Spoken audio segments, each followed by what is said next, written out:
What were the main takeaways from Suicide Squad? What lessons were learned? That it was a tone-deaf, garish mess with a soundtrack that played like a CD stuck on demo mode?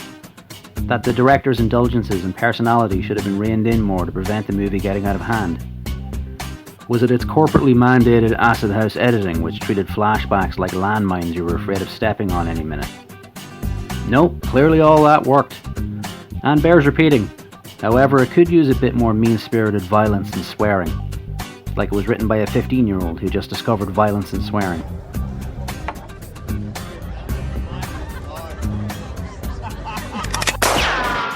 And cutesy punk graphic cards, which we clearly didn't get enough of in Suicide Squad. Huntress. He's gonna regret that. This isn't what DC needed. After the success of Wonder Woman, Aquaman and Shazam, lessons should have been learned about what works. Instead, we get this Suicide Squad style neon spray-painted tattooed chaos again, in a Deadpool-filtered fecal cocktail that manages to feel like all the worst parts of Barbed Wire and Tank Girl. You know, devastatingly bad comic book movies made way before Hollywood seemed to crack the code about what works in these things. Which is the whole point here. The riddle was solved. There are no more excuses to screw this up.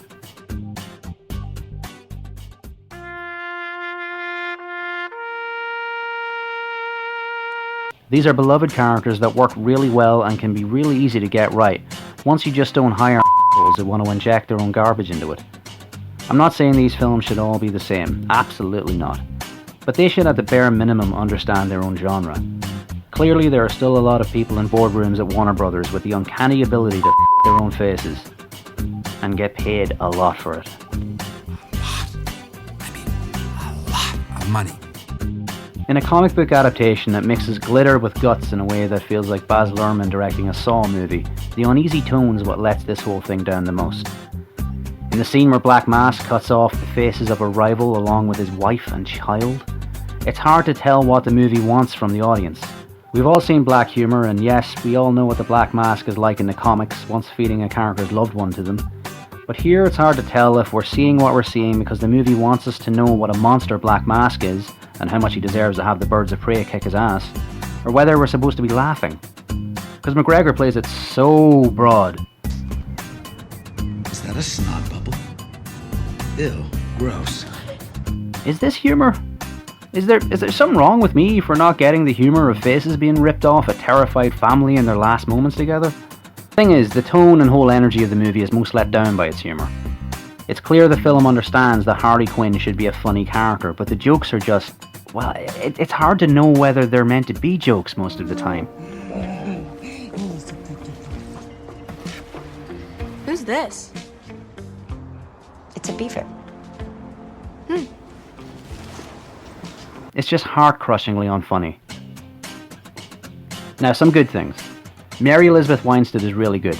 The cool, austere sort of nerdy quality she brings is a breath of fresh air. This young woman who's been broken and rebuilt with a single focus that makes her standoffish and socially awkward at the best of times. Hell yeah. I agree completely, so I'll do that as well. But unhinged and with a powder keg level of insecurity when she's at her worst. I love this chick. She's got rage issues. I don't have rage issues! Winstead plays it well, and I enjoyed that a lot. And yet, all that I've just laid out about the character and her performance comes from about 2 minutes of her character's total screen time. Proof positive of the wasted opportunities in this movie when so little time is spent on things like the Huntress's character because they're too busy trying to free up time for this. Diamonds are a girl's best friend. But in a movie where even the normally great Ewan McGregor is absolutely unwatchable, seemingly infected by the script and bad decisions all around him and turned shite by association, it's worth celebrating the one or two performers who managed to salvage some dignity and come out unscathed. I also like the Funhouse stuff. This is actually one of the most Batman things we've seen on screen in a while. In the Bill Finger era, Batman always fought villains in some themed lair with oversized props that pose some threat to him and Robin. The very jokery deserted amusement park with, dare I say, Burton-esque expressionistic touches throughout really make you feel like, yes, this is the world of Batman and the Joker. Likewise, the statues on the pier have that similar goofy in a good way Bill Finger location feel. The production design really doesn't do much wrong, though the exterior Gotham locations just don't feel very Gotham-like. Again, it all feels like Baz Luhrmann's Romeo plus Juliet. And outside of Winstead as Huntress, I can't think of much that impressed me with the rest of the cast. This version of Black Canary is neither here nor there. Even the confusing, messy way Arrow handled the Dinah Drake and Dinah Lance characters felt better earned than most of this. Canary uses her sonic powers once, and they're set up before that once, when she breaks a glass while singing. Now, considering what a headache-inducing mess the movie is, barely taking a breather at any point, I would question whether all of the audience noticed that glass breaking. Meaning, when she uses her powers again once later on, some audience members may well have asked themselves, what the huh? Now, I know what the moment was all about because I know who Black Canary is, but the mainstream audience? I'd say there's a few for whom that sonic scream came out of absolutely nowhere. I can't find Bruce. I can't find him.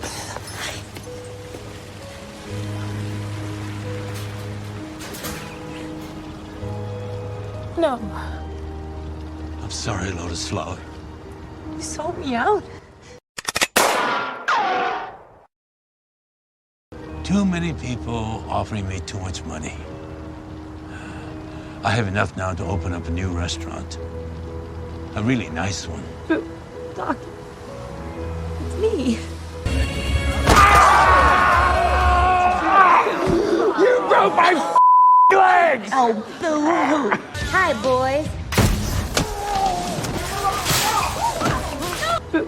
Doc, it's me. So the movie plays out with the Birds of Prey only really being the Birds of Prey for the last 15 minutes and then forming officially without Harley Quinn, which makes sense. Montoya, Huntress and Canary are all good guys, Harley Quinn is not. Which shows just how inappropriate it is for her to be the marquee name for the movie. If they wanted a Harley Quinn-led female team, then Gotham City Sirens, Jesus, it's a no-brainer. But they wanted to set up two things at once. Have their unfunny egg sandwich joke and eat it. Christ, say what you want about the Birds of Prey TV show, but at least you knew who the good guys were and who the bad guys were. Namely, Harley Quinn. So that's my review. I don't have an outro, so I'll just thank some random made-up sponsors. Thanks, guys!